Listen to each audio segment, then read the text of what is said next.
Ko kori ke hufama I he talamalo e whanuaka mai ngā hei tawhatapu kotoa pe whatapu atu. Pea me he proklama ni ka ata mo e whainga maari e kuni. Ke whahoko atai ho mo proklama ko ia. Whikawal pea mo e conservative common sense ai ko heni pea mo te vita kau ke ma whahoko atu e tau proklama ko ia. Ke he wikeni pe ki a honi. Whatama pe ka inga kuongo le reia tu pe tau proklama ka te kumoto ki a pini. Lawa ke whanongoa mai ai proklama ko ni conservative common sense o ko ma foki mai I ahoni ke whahoko atu. Hawhatala no ke a te vita kau I he ngahi I siu ke te tau te uwhare a rea foki. Amana ke whae te free foki I he wiki kahau. I te mta tau ko whia foki ke tātai rei vita kau I he laine mai heni ke whahoko atu tau proklama ko I ahoni. Te vita malo tau mau e ahoni. Mahalo mo e ngā lahi pēmi Amerikana mo whia haki. Te vita I he ahoni. Solo, Malo pito fai fatongia poto mo tau fonua me New Zealand. Ko mau tolo ni Amerikani mau mo ile rei pe ko ke lahi o pito pe ngahi mea hoko he fonua lahini. Ka mau sai pe mo family. O fa pe gurere i pepe mo e takainga whanongo mai mei hena ka ma murini pe he ki tonga ke taki i polokalama tua koe ne conservative common sense ka koe e whakalu fua whakau pito pe maunofo muri koe mea tatau pe maharu hoko he ni hoko he nā koe tau whekuki ai pe mo ngā aue mo e tau family koe tauhi whanua, koe tauhi lotu, koe ngawha ke kotoa pe mo ui, koe ke ia hatoe mea ke. Au mau whaofa pe mau nofo. Fia mau pe te whawakai atu ke ta polokalamaka, koe mea neo maari e solo. Ngalu pe kai mi hange ke toi holo koe ke te fuaki ke si mai. Na koe ha whainga mea kai a hena, tau tou alu mau tolu ke holga ko i hange to ki ma fa ma fo ngā o ia ke to talavo ko tu i maro ko hinga pe ma ko ta kai fala mai fangi to ia bui ki ko i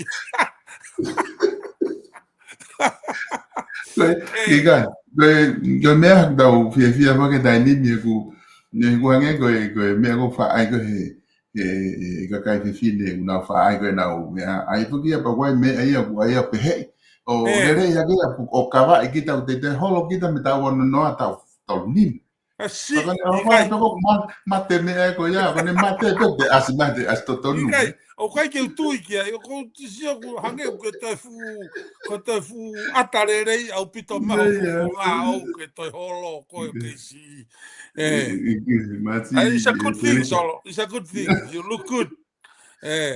Kau ni pui tala no ale re inde uta ku ke fai mai ko ni. No, you look good, Solo. You look good. That's what we are. Ko fai mari e ko ni ke tau ma ngai fa no, we're behind it. We're behind it. You look good. Malo te. Nai mo ke kwai ni una o fa ke tu ta ma te uta ke ta polokalama. Una mana ko ho ke fa no ko polokalama. Una tala mai ko o sai polokalama ko ni conservative common sense ko hinga e ku o hanga pe ko ke mo fa tatari mo tala no amo mo tu pe ha we alo atu mo pe hu ya tu foki ka mo wa ke mo tala mai ko nga ka tau si o foki ko nga ku hanga ko nga pa pare ma ko nga ko lao mo ko lao e tataki ki tau to ka ko mo tu wa ki mai mo wa ia a common sense ke ai pe ta wa ta mai lelei o tataki ki tau to ko mau fe eke atu ka te vita ko fe he lao mo common sense na ola ki o mai ka tau tolu whahinga tangata ke tau ngā oe aki pēr ko ngā ko fe lewa ka ta pau e fe paki lao mo common sense ko harewe mea te tau ngā oe aki ko ki au e te ita tonu peke tukot peka te koe tu ngā ke Mari Sio taimenu mari e taki falalafo e ko te hau pe o tari pe te tatari whaka common sense pe taua solo ko fe maro au pite whai fe hui ia fe mari ka kia te au ko e mea ni te kalanoa ki ai solo o ko tui foki solo ki he lao ai o tua a natural law ko natula o kua ere me sa ni si pui ange pe mo poto mo havavanga faiva talanga o kua ere sa ni si kui ko functional mathematics of life ai ko foi mea ko to ape o mo ui natula sol mea mo ui ko pau ke mui ke functional mathematics ke matai fika e toki lava o ngā ue. Aia ka pau hei kei ke lava ia mui ke matai fika. pe ke lava ia ngau te ula whakatata ki pe ai matala ia kau e ko functional mathematics o matala ia kau ko pau ke fisia ko pau ke moto pe ko pau ke fatakau pe toki matala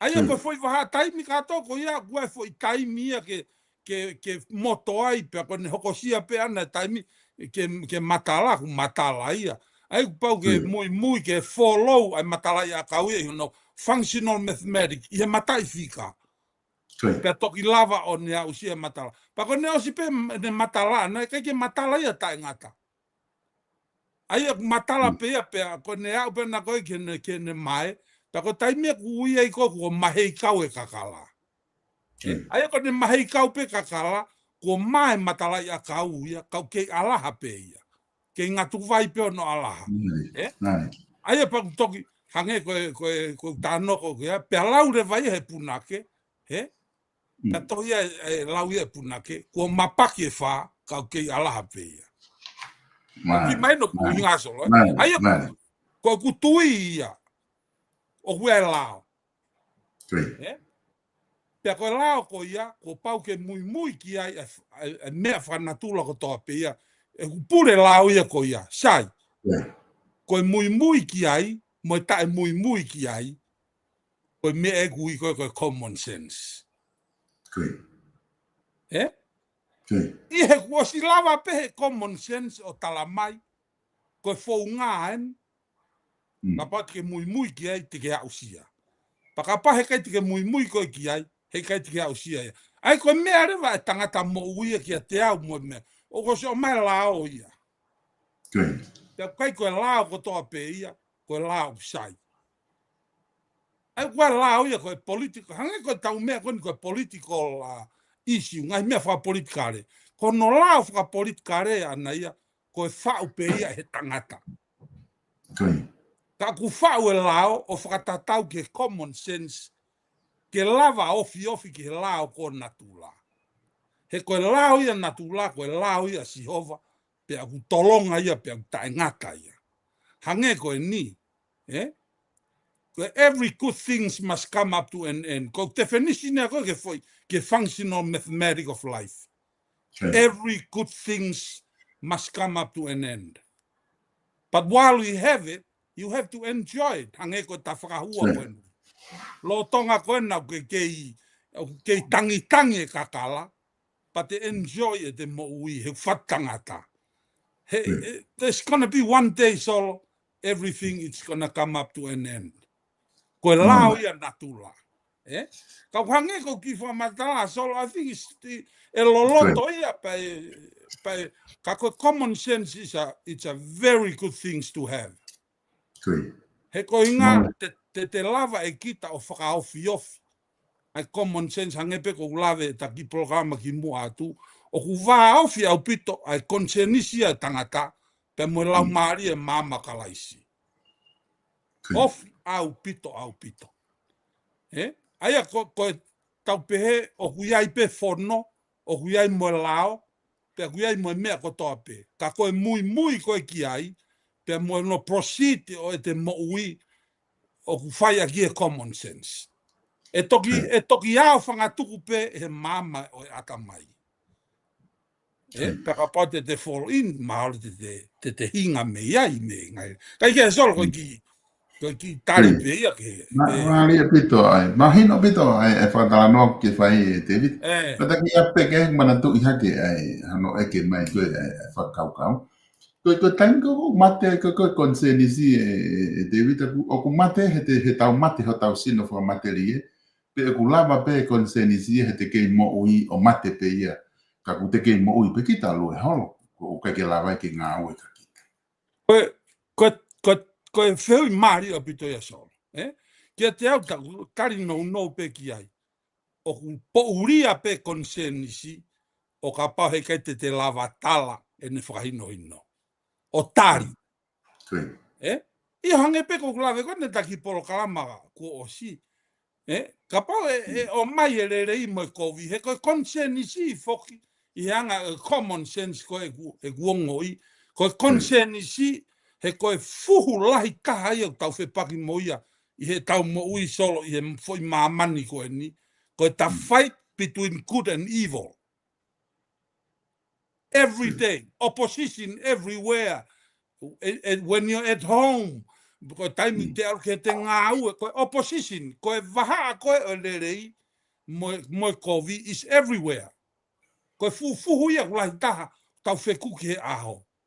But to make the difference, ki hono differentiate between good and evil, pe koe te whiri ki he lerei, pe koe te whiri ki he, o whaia ki he common sense. Te whakatata tā no koe ni solo. King Solomon is a judgment. Na ia e whakamau na whae tu o Solomon. Na te ongo whine mātua e ua koe ki talanoa wawe sote ai ki talanoa. O te naua, fuhu naua he pepe ta. Whine motua e taha u whangawhatapu, koe pe whae totonu. Whine motua e taha, koe whae loia. Whae ena ne kai haase pepe.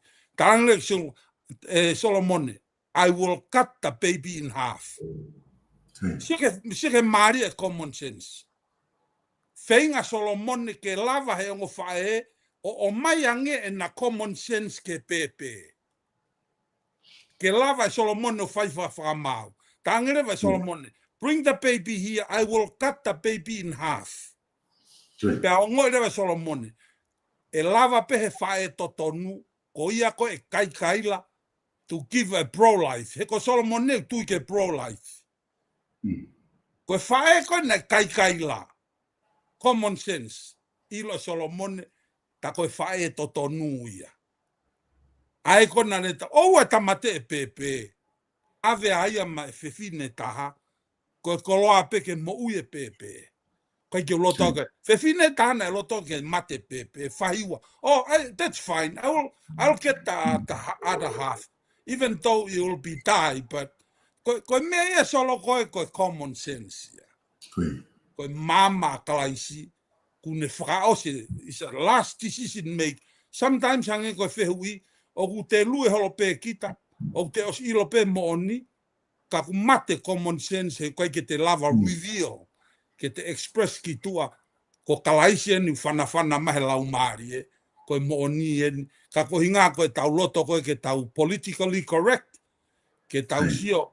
Ko hinga he kuiai. Koe politically correct pe mea koe. O kui loto hate. A whehi a. O kui loto manuki. O kui loto sio kita. Ko nau ia o kovi ai fuhu mo rei he ako toa pe. Pe ka paureva te mapelu ke nau e kovi. Pe mate reva common sense. Mate mama kalaisi. Na hina pito. Te mahina pito ai whakatara noa na ke oku ke whahoko. O vila pepo ko mga koe taha koe kau taki mua maa lolo ke. E lava tala taki tau tolu ke ta whakalau maa. Taki tau tolu ke ta whakalau maa ni e pia ku. O ta mongo i pia mo on whake whakatara mai koe mea ke whakapehe whake kau puna ke maha koe pe nise mo ui. Ke tau lava tala kai koko whakapehala ki tau lava tala. Solo. Ile lau kai mo tua wawau. Pasi malo mo e foi loyo ngongo rei koe. Koe loyo ngongo rei koe. Malo koe. Te vida koe ta programa ko o si foki na ke o mai foki ai na ke endorse ai ni i. Na tale rei foki o na ke os endorse me pe koe ni i kau quantity.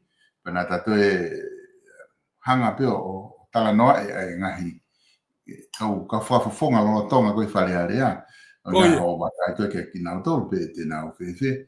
Ka koe konga mahu inga ia i he endorsement kana ke whahoko i he programa ko si. Koe ngaha na ke mei nofo i he fo i pure anga ka koe ni kunau lono tonga, pure anga lono tonga. Na ke endorse ka toa na tolu ke na te foki mai ki loto wharearea. I he whiri koe ni i upi ka hau. Whiri koe ni upi ka hau. Pena ai pe mo pena to ko atu ave to nga ko ka whafofonga me nga fetu pena ke endorse ni hi ki na to pe ai pe ni ko ke fu o ilo ke na ke tala mai ki tu pe ko ke fu ma o kia ko konga ko ya ko lot pe ke watu ka te ko pe me he maha ko ta proclama ko si ke ahoni ku te a hani he ku lili pe ku ke tu ma o pe I nga hingo ko ni na hanga o mai ke ta fono nga he weekend pe to ko ko te he weekend ka ha ta fili pe ko ko ta lo pe a fili to pe lu ko me ai ta ye te ta Marie foi solo, ko foi me solo Marie, ko ta polo kalama solo o kui kai ko polo kalama flip flop. Mata mata rere ki ovare peia o flip flop ia. I kai ko fili a kakai pe mo vakai mai kakai o kai fo ke utari a solo me akon. Que fai a decision making according ke sio a kakai. O kai ke play a ke mi koe ka fai ha decision pe ke mata rei pe ke kakai. No, I do my decision according to what I know, what I believe, and what I have been pushing for according to common sense. Aya, ko foi endorsement, full endorsement, o kai ke pe ko ki full endorsement. Ka ko menu mari ta solo endorsement e common sense. Ko pureanga ko ni o kai ke ha pureanga ia hawa. Ka koe mea ko piki, na ko piki ta endorsement e mea ko ni. Unity, teamwork. Pe mo foi mea whasanisi koe momentum. Pe koe momentum. Aia koe mawhana koe, lo tonga koe ne matangi puke. Keep it going. Sai, koe pureanga koe ni lolo tonga. O kuai peni ihia ngā vai loto. Ka koe ngā kua lava he polo kalamai, he kuhange pe koe koe tangata akapulu foko solo. E sai e fes, e sai e seken, e sai e foweti, o koe hawhe ia koe ke sai e ne asisi e pulu. Ulu aki tuai e ne o mai ana e pulu. Ka he kei ke tau nofo tau toluia I he hawhe. O vare pe, ta koe koe kapakauia, o ku lavea pe tō mui ene offloadi, pe tō mui, kai ke tau nofo pe foi kapakau pe. E to e timi whakalugu fua, o siofi, he koe tangata pe ku ave ki hono position, o guai hono malohi ngai, pe guai, hange ka pau koe whesi, malohi he offensive, ka koe ke sai he tifeni. Ko ne kai pe koe ke sai e whesi he tifeni, e o mai rewa ngo break away tifeni le reia, ke na aufi mai e whesi. The reason why I'm talking like this, Solo, we are looking at the whole team that playing political in our government. Some of them good in politics, some of them good in social, and some of them good in economics. Ka koe tausio hange koe lave koe whehui ene marie, koe kauwharesi. Koe ne mea, nau mea kou whai, ko hono whakamāsila ata mai o sisu, ke tari ke whehala ke sisu.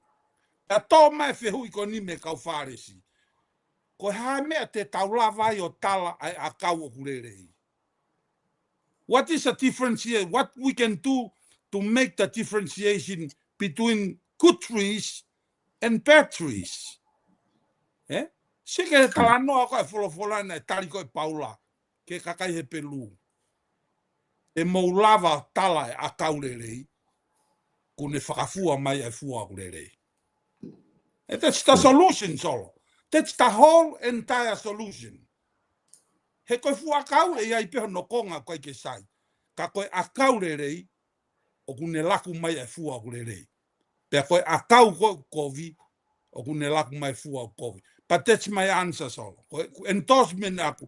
He kai ke utoiriri ua uia, koe foi pureanga koe ni, o osi asi mai fua ia kurerei. According ke tau lao, ke tau ekonomika, ke tau social issue, pe mo ngau e whakaluku fua e whanua, koe unity hangepe ko foi mea ko tolgana unity, teamwork, pe mo puke momentum. Good. Eh? Maria pito ai whamatala koni ku ke whai ke te ni. Ko ngā whakoutoe eke atu ai, ko ngā haku o ku ia whakani ku nau pehe ku hange mo vete ti mi pure anga he te whiri. Nea mo koe ke tau sea ta dolu whaha mo vete. Mai koe i tō mao pe e kau taki i he nau pe tā mea whai. Ko isi o pe e nau mo vete holo he isi o koe he whamau anga. Ka aku tau kei tō mao pe nau doli o te eke o mai ha whahinga tari. Kako hinga te te eke atu na aku lama o na aku te ia haririu he anga hasi o i wike taha koe ni ki he ngahi kandidate koe ni koe fui mea pako o mahoinga taha ia koe ni nau sia na o mai koe me ko toa ai pure anga ku nai loto pea moe ni ihi toko lahi he ngahi wahenga na ke o mai koe te nau te foki me pe nau toria ki whare area he ne tuu koe ia ka koku hiana ku o si ki hawhai ngā maari he taha fo ke si o he ngahi wahenga. Nā pe ngahi wahenga na kai ke o maha hingo ai, ka ku si ki ha taha fo asi mai i he whamatala koe na ki hanga o mai e te wiki pe ku pe malawa ke ia hani ihi fo te nau hō mai ki whare area i hanga ho si o he taini. I mean, but man te whakata endorsement ni a taua solo. Koe. O kai ke talawa taua o make a prediction about what in the hearts of the Tongan people. Hei kai ke hata o Solomone toko ta nau e ke poto ko Solomone na talange mea pe ua kai ke lava ilo he common sense. Ko loto e tangata pe mo alu anga manpuna pe mo hi ata. Ko foi se foi mea koe ki whakafuofua. Ki whakafuofua. O kuiai pe ko whakafuofua na taua o kuiai. Ko ia mo i kai ko e kakai ki nau kandidate ko mea pe e kakai. Pa ko mea ni ko e ka tautolu ko ni. Ko pau pe ke tautari e tautolu whatever cost. He ko hinga he ko lao ia ko ni stu tone ko pau ke vote ko hiki ni mape. Put your hands up. Te hao whakafufonga ko ia. Ko e te tari, mo e tari, ko mea ia ata. Ka ko pau ke tautari, ko e hae ola e whiri, pau pe ke tautari e tautolu. Ko inga he ko mea ia e kakai, ko e tau mea pea tautolu whai olo, ko hange fuke tatalanoa ta solo. Ko e lau ko e lea tonga. Hange ha te laku maka whai ki he moana. Pe ko e te manako maka whai ki tofua. Ko e whakafuafua pe aki e ngahi taukei pe mo ngahi visione whakafoi tui pe mo ngahi amanaki ka ko e wakai pe ki ai ka ko hape ola ia e mau pa ko paurewa ke tau mafuri ko ne lava pe ko e ola mau ko paurewa ke tau mafuri ka tau whanonga mo nihi ko whiri mai he ko pau pe ke tau tari e tau tolu Koe konga whakeni tau hanga whake te whiri ai koe toa te ngahi lau asi. Tu te wei kaha o pe ta awhi ai e kempeni. Pure lulu, taktaha mālolo ai o whakamokomoko. Te whiri pe.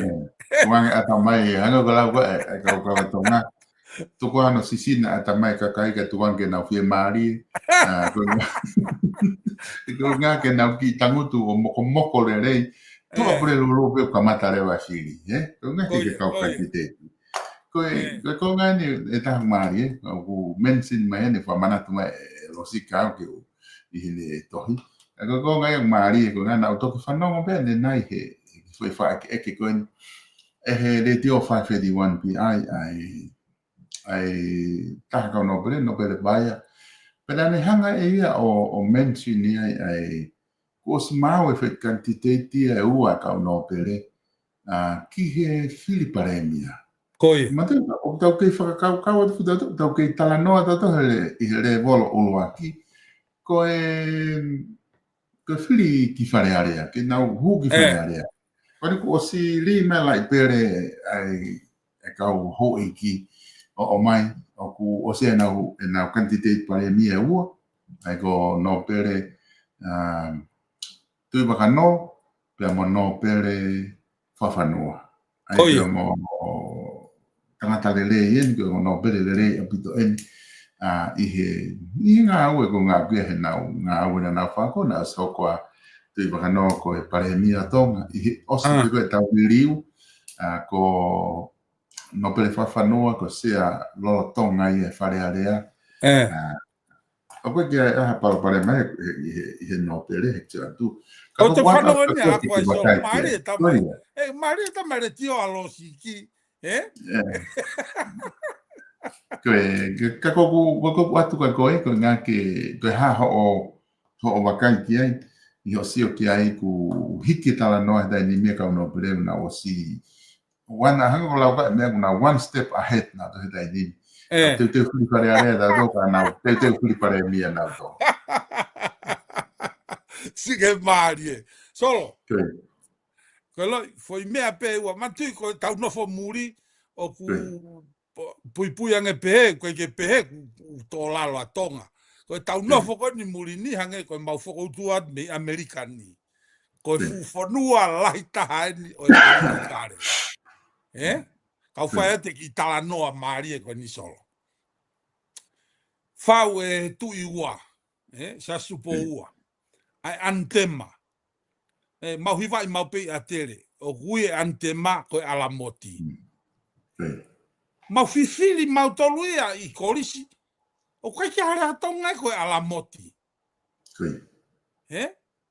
ko ala moti pe mau fai pe hiva ia toki hangare va he puna ke ta ko ala moti na ngawe ke kun salote u principal famuria a Shakespeare aia ko ke fa o tanga uluaki ko metaphor ko lave ipe ko solo ko uaki ai ko personification ko no tolu ko simile pe fa o si leva ke rhyme and rhythm aia ko rhyme and rhythm hangi ha mau ko foi men na ngawe aki e kun salote pe to ma mis yongi o ngawe aki e foi principal aia ko no tonga nice pe ona ia o ere muri ai ko no tonga nice o kai kia foi rea whakatonga ia ko ala moti ka ko no tonga nice pe ona whakatonga uruaki o kuongo fo o ki kau whanongo ko no aki ai hange mata rere yang ne hu mai hange ko ni whatata ko ni fau mission e foi tanga na pe ko evenui o hala tu poulahi ko ki hara tonga ko evenui ta ko no tonga nice pe na foi rea ko avenue i mai no ku inga solo foi mea tatau pe na fau ko sa supoua ko ala moti ta ko no tonga nice pe na foi rea ko almighty ko si hovaia pe toki hangare va sa supoua ti fine foi rea ene tanga ko almighty ko mafeia pe moia niu pe to meleva sa supoua foi niu ko itu ko afia ki laku ko sa fare tonga pe go foi niu ia takai he mata tulu ko foi niu ia gui ko a niu ia ai ko foi niu ia ne puke ne a niu ai sa fare tonga puke me ko tope pe ne whakahingoa ki rewa ai almighty ko a niu ia ko mafeia ai me ko tope ilo ki fotu ko na o mai solo ko kara fai ko ta no solo ke tari e foi feu ko na losiki ilo foi fotu ko na o mai he ho eiki ko no tari en solo o si hova ko e a niu pe mo mafeia me ko tope ki mare solo tari mare pare solo ko hai hu mai a niu mo mafeia me ko tope ki foi fotu frahu mai ai ngo ho e no pere ko ne ua ke kau he fili fare area te tau toki mau ka tope tarika ko tari ndi ki ai solo kai ki a ilo ia ko no pere fili he tui ko hutari ko ki ai o tonga na faluku e king shastu po ulaki e falunkunga kere I hono tau kupu o neri ia ki langi. Ka ne hai rewa mo moto whakatalu ke konistu tona e whonua. Tu he sila, koe otua, pea motonga, koe tofi aia. Koe mea ko toa pe, e fou ia, hange pe ko kulau, ko sihova, koe ao niu, mo e mafe, foi niu ia koe ku ne ao, e mea ko toa pe, o silo pe, sihova ia, foi mea koe na whai kia fo tutu. Kau katari wha politikare au ki ai solo, te tau loa tau to. Maria ate common sense. Common sense I hono taru koe. Mea ko manat fo ki he tala noa ku ke whai. He kuta wanga ki pe hono tonga nai se urea. Urea whaparangi ka tae mpego koe ke mawai. A kuta wanga rewa o tonga nai se ko manat fo ki David. Malolo te hina pe a pe na tanu I he Provo Symmetry. Bawa o hiki ni ki foi hiva ke whamana tuaki koe I whakalaulau noa pe hono hoa ki ai he naka ke whaha amanaki. Naka ke whaha amanaki ta mani na whaha puke te ne. Te koe e hawa tu koe whakalaulau noa ki ai ko whi ono whakaukau te e ui e Provo Symmetry koe ha. Pe au tohi pe au ia Polovo Symmetry. Kei te solo, uluakien solo. Goia. It make a difference. Goia. Sounds good. Ongorerei, hange uongorerei. Pe hange te ki o ngoi, o ku keheia mea toi mea. Te whanonga atu e rea. He whakamata tametisi. Rea maari, whakatapu maari e masi he kātoanga. He ku te whanonga te whakatapu. Tapu pe moe ala maite o e kilua. Pea te toki nofo waku ulu e kakai pe mo. Ko he ala maite. Koe ki hange, koe ala moti ia, koe almighty, koe no tonga naisi pe ona ia. Kai ki furi hi mahe ni hia. Ka pupe moe ala maite. Kako sihova pe ia so. Kako uifo atu, o uifo.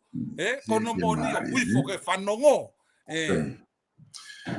Koe ka venga fuki na ta kamata tala noa ki ai. Pe kulahi fuki ta tala noa ki ngahi ka venga fo ekonomika. Koia. Ekonomika, mahu inga fo. Pea na ta o stala noa pe taua ki he ngahi ui koe ni ku whai. O au koe ni na ki tala noa ke he taka paokama koe ni whamui mui.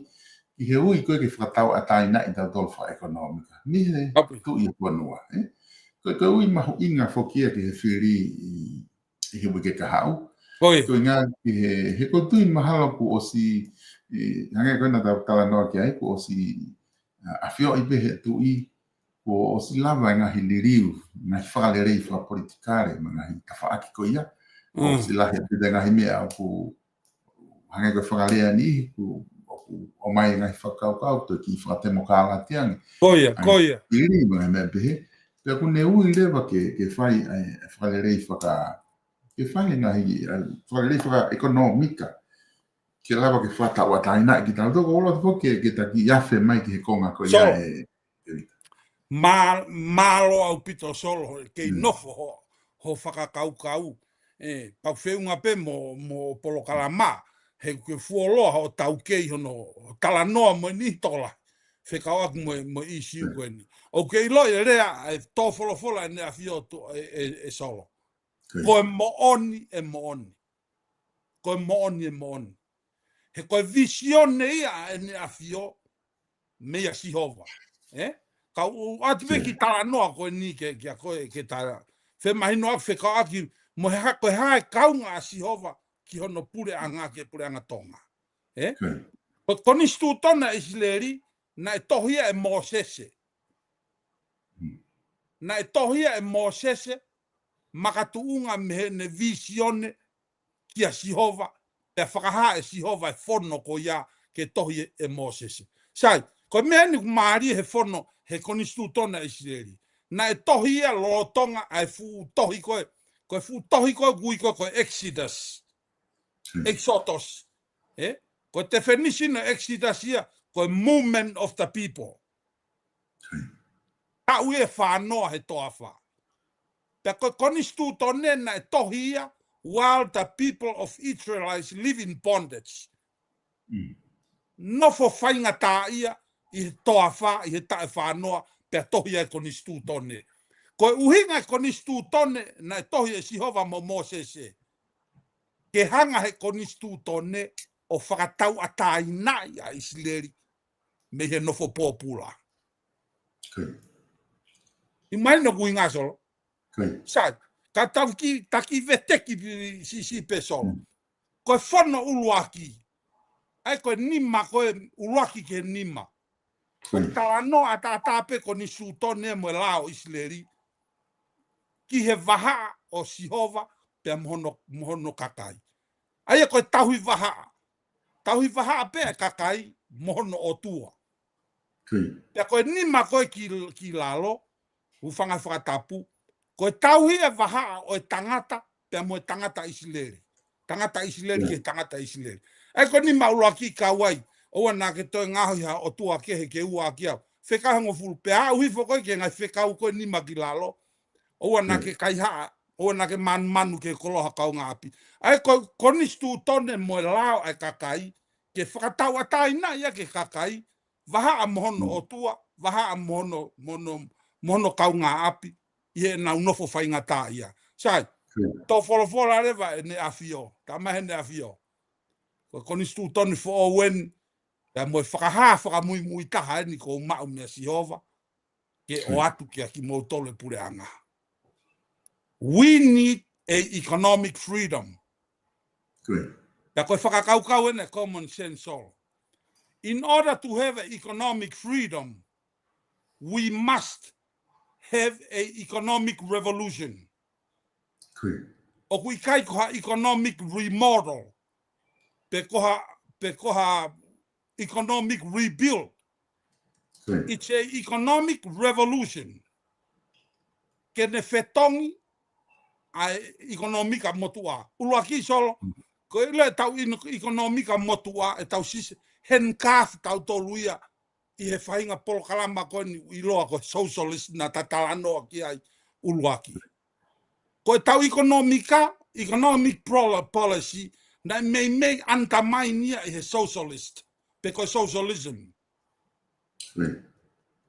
O fie mau ia ke revolutionize tau economica tau toluia in order to have an economic freedom. Ko pau ke tau have an economic revolution. Ke tau ki mawahe me socialism, pe koe socialist, ke tau hau ke capitalism. He koe capitalism tene lava o plowe revenue koe whanua. Ke lava he revenue koe whanua o support e ne patiseti, pe lava pure anga o ngā aue mahono kakai, kai koe kakai e ngā aue ma e pure anga. He koe huinga, o ko propose ia e ta noa a small government solo. Na ta noa fo ki mu at solo, ki whakakaukau koe ne tolu. Uluaki, kono stop the Chinese from invading our island. He impeki wha ekonomika ia. Kono ua ki ai, kono enforce a culture e whanua ke pipiki ki he moto koe o kodistu tone na e whau e tonga e tui. Koe o tua motonga ko tautofu. Koe culture e whanua. Koe o tua motonga. Ko whaia e tau hi waha. Whaia e tau ngā ue. Whaia e tau mea. Kono tolu ki ai, ko hono realignment e tau economic policy. O koe u mea he economic policy o whia mau e ke realignment, ko inga ka tau lava o mau ha economic revolution, ke ne lava free tau tolu, pe me he bondage koe ni tau no moua wha economica. He koe economica koe ni tau palapare mai solo, a economica whakawhalala. Okay, uinga talanoa ke socialism, yeah? So ke palapare ma koe ni hoko i Amerikani. Huma Soren Mamdani in New York. Ai koe pike city, financial city a mamani. O hoko i ai koe meia he taimini. So koe na huma i pe socialism, ai na tatalanoa foki uluaki, koe socialism is far to the left. Koe ne osi pe koe socialism ia pe hoko rewa ai communism. Aia koe socialism ia, o mei ke mau tai totong no for free, pe ku drop level ki lalo quality of life. He ko inga he nau no for pe tangi kaipe. Ai ku tari ofa pe me langi, ai kakai e fonua.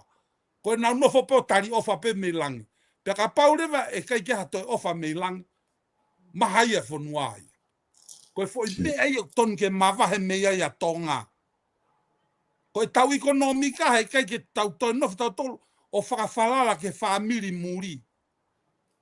He kai ke tau no whakawhalala ke ngai ofa me pureanga muri. Mau inga pe na ofa. Ka kua pau ke tau build as a capitalism.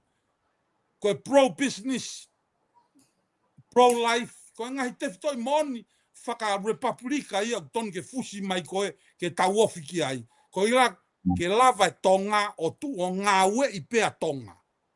Aia nau propose ia ki mua solo ki mea koe ni. Ko ekonomika koe tonga, na tau whawhalala pe tau tolu, made from China, made from the USA. Na kai kia mea pehe e kuanga kun Charlotte. Ko taimi koe na matua e mataka. Mataka siaine mo vanilla me lolo alai walu. Foi ngou e pe e tolu. Lava pehe foi ngou e tolu wha ekonomika koe a o ngā ko i e pachete e whanua. Me he revenue na mau. He ko inga he ko hina, vanilla, niu, e mo siaine. All made in the Friendly Island. I okay believe people kalame ko ni solo common sense. We need to make Tonga, make in the Friendly Island. O what the tauta rely made from China, made from the USA. We need ke tau whakafoki mai revolutionize o ekonomika made in the Friendly Island. Kai ke solo ko ki konga pia taha ko tokoni ate he tatano. Ko economic freedom mia ko principle whaka conservative ia. He kai ke lava tangata ia to whakawhala. Whalala pe tangata tonga ki hono nima pe ona. Pe ko ile taimi ko o atu e tokoni mei muri. Me ngai family mei muri solo. Ko to keresi ia kuri whaki foi olunga. Imagine kapai o atu e tokoni maha e kato. O atu tokoni ia o ki mahi ki ake pe me takere kato. Fefere wakapa ate tokoni ku o si fonu pe hu kato ia e solo. Ko ne ala tu tokoni ku o si fonu fa ekonomika fu kato tonga. Men. Hange ka lau ka motu avava usi awe we.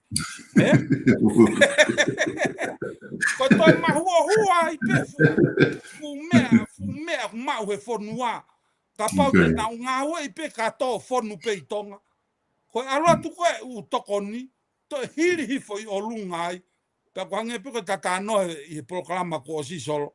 Ko ne lava pe kakai o ma opo o feau e nau fia mau whakapaanga. Makangi wholau ia pure anga solo. Ka ko me ko pore taki atua ta prokalama. He ko maari e whuke whakau an ko ki hanga o mai he ko whehu i whoki o fia mau ke whehu ki he taukau taki na huki wharearea ko hae nau palani ke ne malawa ke nau humu ki wharearea ke ne malawa o whatau ataina i whaka ekonomika ekonomika whanua solo whanau mai solo mea pango pe koe ke ukawe campaign e kau whakafofonga ilo solo te kia ke whanonga whakafofonga o kuei hano loto ke ne he aki mai fo i rea tau ka huki wharea rea te taofia si aina me hono invasion e tau ekonomika te kia solo kou ni mai ki langi hala ko whakamau na whanonga whakafofonga o kuei hano loto. I have guts to go into the parliament, to the Congress of the kingdom, but they hanga taofia siaina from invading our island. He whanomeka tate palpal masolo. You know, if you go back to history, koe au nofo mai ki he kolo o guia koe muri.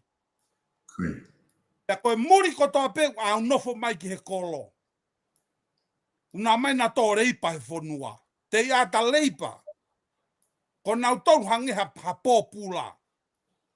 At the first time they will be the pōpula. At the end, they will rule the country. Okay. Koe whakatata mo ni pensolo. Ki Hawaii. Na o mai e kau Filipino ki Hawaii.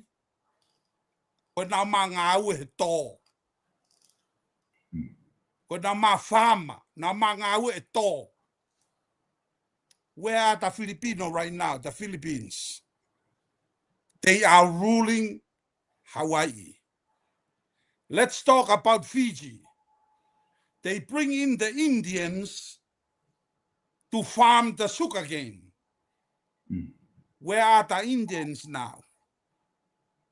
They are almost there. Aia ko pore taki ka wa kantiteti wa noloto to revolutionize the economic whanua. I will go in and stop the Chinese from invading our island. Because one day, te vita koe tala no maari e na ku whanongo ai e me taha kau kantiteti I wawa taha nima, tom whapae. koia. O taha business fogeni. Ko mea na tala ko entosa tom wha. Koe.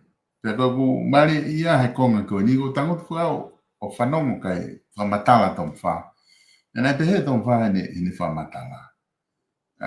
Hano, mo oni o ku mau whepake ngai business ia mo paloparema. I kau si aina. Aku hano e haku wahenga ke kau si aina. Kana tala kana auto. Te ke tō mui. O te ke it's not too late. Yes. Ko uhinga, ko ne uhinga ki ai. Ke kau si aina, te ke hase aina e whaulao. Ke kau si aina na mai po whai ngā ue. Ke kau hu ko whare area ko kai tonga ko toa. Ko nau tolu nau whao e lao. Te nau lawa o taofie, whaatai, taofie. So it's not too late here ni whakaukau. Hu akakai ki. Kau whakaukau ki ai ane whia ko be. Mōni tamu.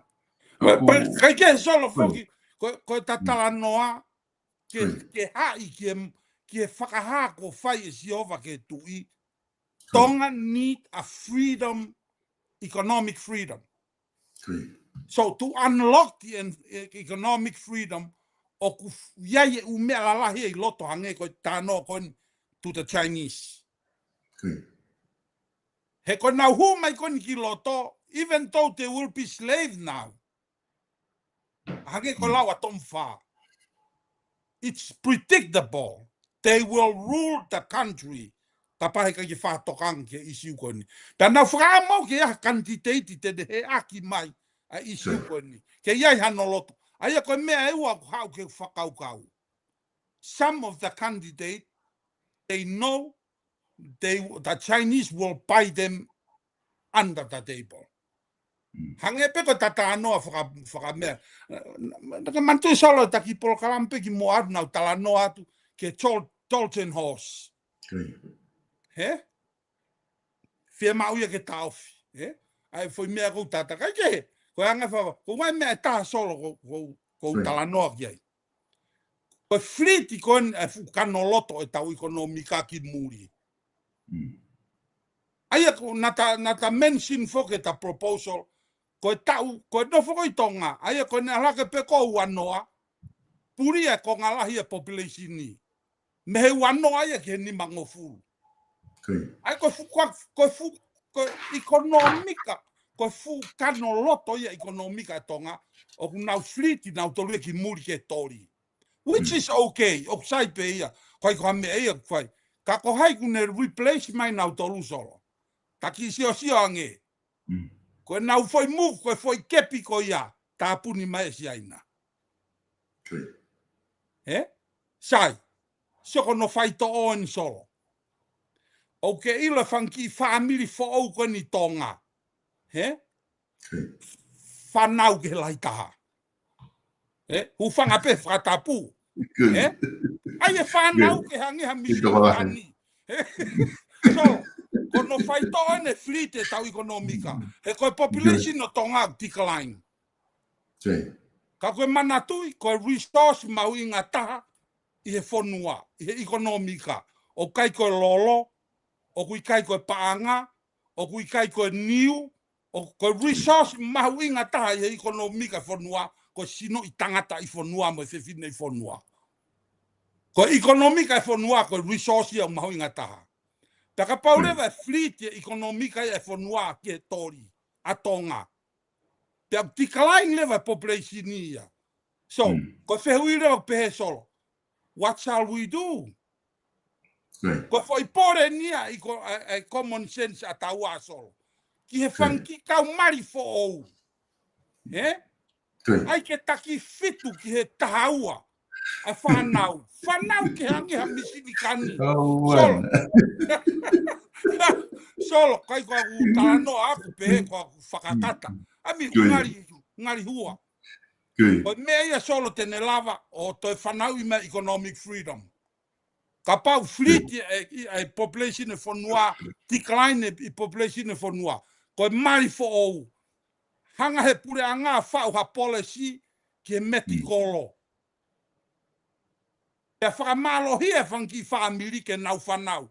Oa te nau mao e na tole mea koe ni gui koe hiri fia pe te nau mao kai e haa pe o si common sense pe ke mātua koe nau whanau pe o si automatiki pe nau lawa whainga koe haere rei tate mautau i whanau. Ka koe foi proposal ia e common sense solo. Ko no tāpuni mai ekonomika. Neongo e ki tau e wanoa pe ki tau e whiha. Ka toki lalahi kaureka koe whanau ia honi. Taki hongo fulu mai whangi whamiri.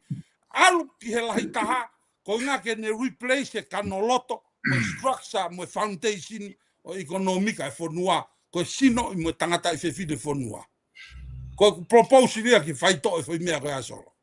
Sige, uhange foke, Devita e foi solution go ki ave, ek do donu ke, kawana lea mai e ka fa e to tu mo mi amba tamai ki no ki ui ko ke fai ke ga te na tara mai ke hanga como conservative common sense o for tu uma solution fai nga ta na mai be solution fai ngo fu ko si so ke ma pa ko fu solo kapate taki tala no solo ki rei o fanau o ke os mea i pe koe solo. Ko solution ia a tapolo kalama solo. Ila ekonomika whanua, ko taimi kou decline ia population ni. He kei ke lava he decline ia population ni o whanau i maha ekonomika o soliti. He ko ngā uruaki, a ia e fleet e tau kakai, ki he tori, pēku nau o mai e pāanga mei muri o tokoni. Ka ko hai tene replace nau tolu i tonga. Aia ko kore ia, ko kore ke whanki whamiri. Pa kai ko ngā kore ke tai tokanga ke pureanga. Hana he pureanga o ngā ue ke revenue e whanua, ke whakotūtū ha polo kalama, ke toko ni hange ko ni. Ko whamiri pe kua toko hongo fulu e na kaureka. Whengai ha polo kalama ko ne au ngai e paanga. Whengai ha polo kalama ke support aki, ai ko whamiri pe ova ho whanau he toko hongo fulu. E ia e tokoni e pure anga make ki e whamiri ko ia ke whenga e kaureka ke tokanga ke nau mo irerei, mo ako rerei, pe nau tupu hake o hoko ko tangata i whanua rerei. Ko umea ia e pure anga kou tonu ke whai. Pe ka pau te nau whakakauka e whoi mea ko ia. Masi solo e toe te voloange, he? Hanga ko ni alato e kau muri, he? Kai whala mai ke kau muri mo mea, ke whanau i uluaki tupu me kau mo e koe whaunga pē taha no whakafoki mai o e culture pe mo mea kotoa. Whanau ke toko lai, ai hange ha whana misini ka ni lau kai motua rei mātua. Ai e whanau ke hange ha lulu tawa. Ko tuunga ko wake ko tiko ko solo ba whaka economic. Solo ma fa economica. O ngari hange koa pe koa whanau i kai. Ko resource mantu solo ko no revolutionize economica. We need somebody to work. Si, ko moni tama anektoni, tama anektoni. too late a bit of if kau e te vita ki takau whanongo, ka takau whanongo i ta programa kuna osi, a bit do ki onga heka ki nau te lama na tolo foki ki mea ko ia. Ai ko toi nga bini ko kau mari fo o bini ta o fa ke a un ke fei programa ka nau tolo na tolo uhinga ke solution. Mau sei ke tata no whakahua solo, koe maari ato e palahami. Koi. Koe wheni hia, pe heku si malolo te hoa, pe kua motua, ka pe kua ni mangofuru, koe maari foi tano e palahami. Koi. A e palahami e ke whanau ia. Pe whakao whai are wa se lai ia e palahami, tange se lai ka e palahami. E palahami. Koe ha e whai, koe ki a ka whanau, tange e palahami, tange e whanau. Avea te se vaniti a se la, a heka a. Ai ko heka a ne ki tau taha iwa. Awa ta heka a, ki a e palahami. E koe ta tāno a hua ka koe tāno a mōni. Ko inga ke whakatupu haa, whakatupu rewa isi meeri, o ki tau taha iwa pe heka a ka kua motua e palahami. Ta koe uhinga whukia ne mawahea isi meeri, toi whakahaa rewa isi hova e fuakawa fo ou.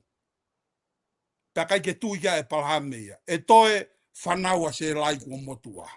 Kai ke tui ka e palahame. Ta ko taimi koe ne whakato e sihova e fuakawa, to mai rewa e palahame ta masio te tangpe ka sihova. Te u whei laulau atu aki. Ne ongo e ne tōtaa. Ka te u whakafoki atu maau he kua kakato e fuakawa. Pa ke sio ka hae tare sihova, tanga sihova. Tuko tamasi ki he. Koe lami e nai kua steu ke whaia ke whei laulau. Au ngai whahau fuke ta tānoa solo, ka koe foi monia solo, ka solova ekonomika a tonga. To increase, so nau hau wha mui mei tonga ulo tonga tākiru tolu mana tonga. Koe taimini, decline pe population ni, aluivo pe o tākiru fitu ngeau, maha pe o tākiru tolu ngeau. In order ke toi whakafoki solo, koe foi moni pen ko talatu.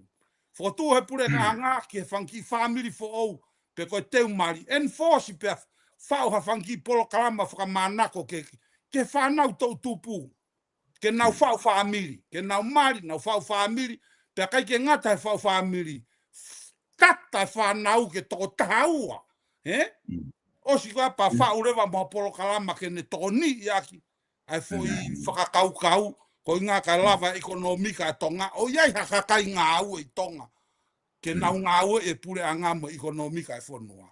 Ai ke solo, whakafoke. Te vita ka taki i whaosa nge whi whakau-kau. Ko ngā tau whakau-kau whaki se aina ke tau pehe ko se aina hoko i ka palaparema wha ekonomika. I ngahi whakau-kau la, te mau ke toko mai hame. Te veke kau mo matakari ko ni he whinga tau e tau whanau konu kumi i halona ngai hoa. Ke nau mari ke kau se aina ke ngā ke lava ke mix te tau pema mari mai ke kau muri, kau pālangi, kau haa ke... Koia. Whakatoko lai e. Te tene lava peo ki solo wā ka palapare mwha ekonomi. E solo. Ki suki wawau.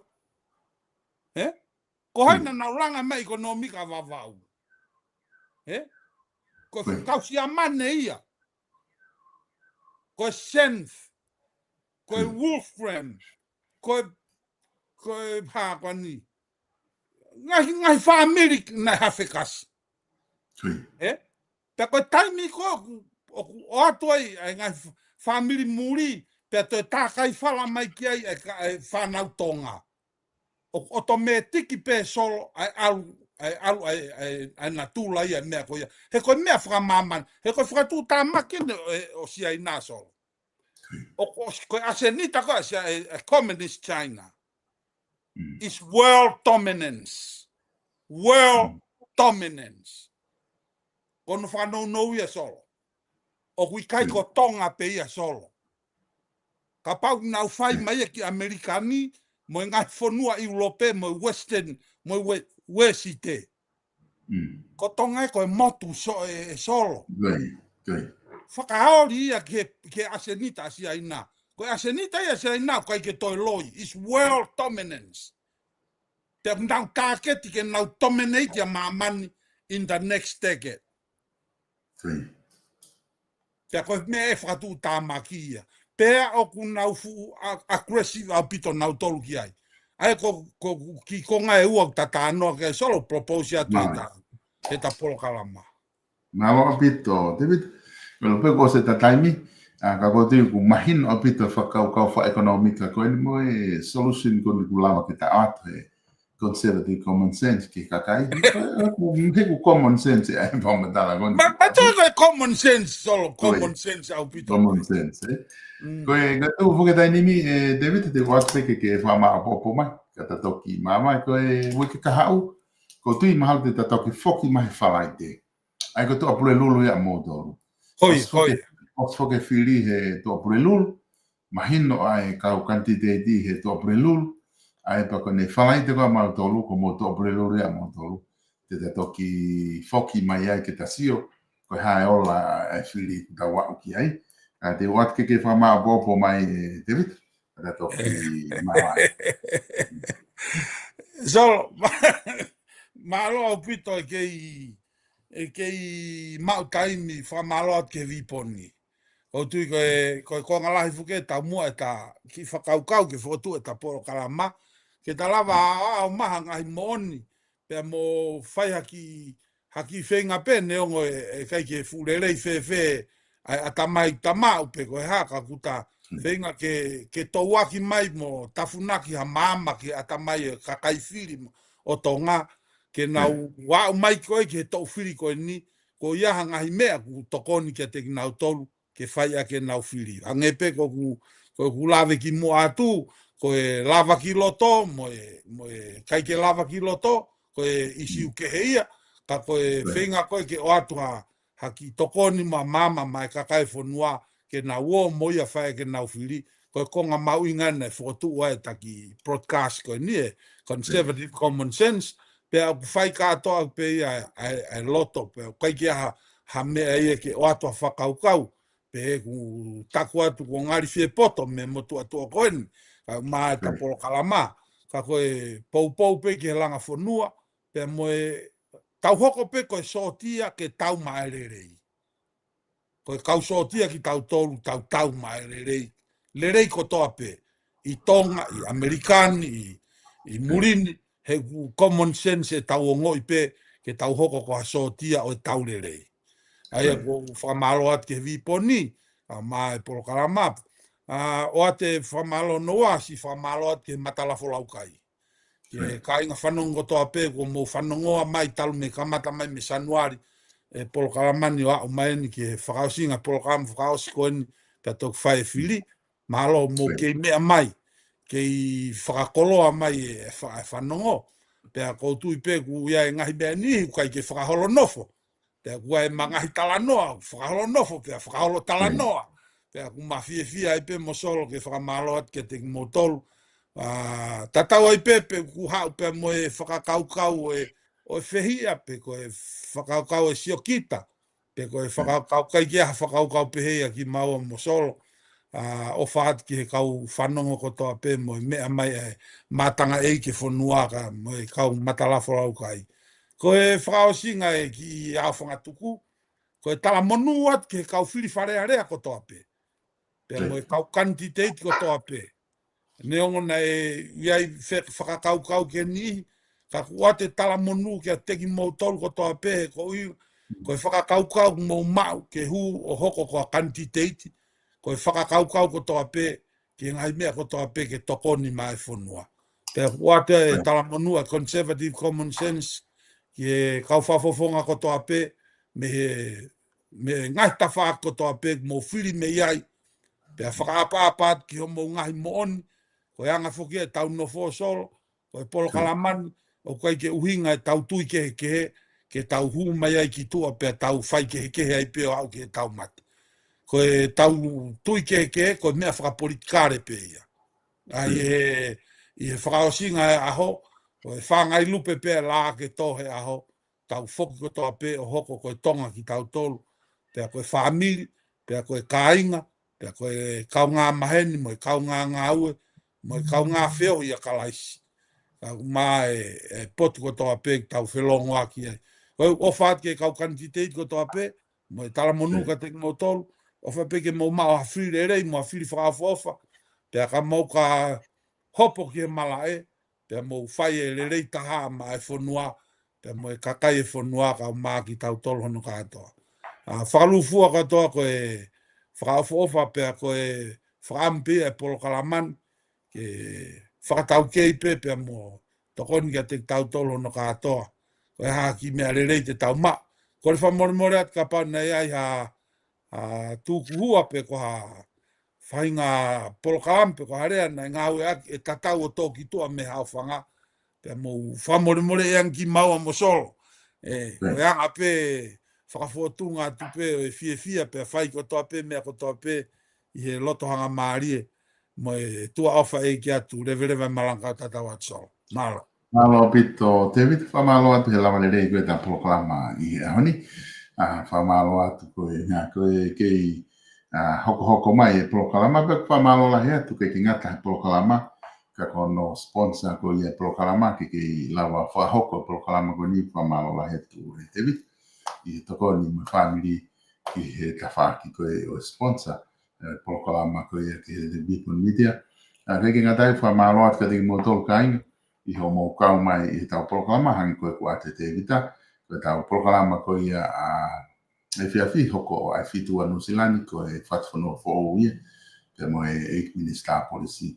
Ka matatau atu he mo te vita, tau toki whirongo aki i ha ma foki mai he osi e whiwhare aia. O whatu te vita. O whatso, malo.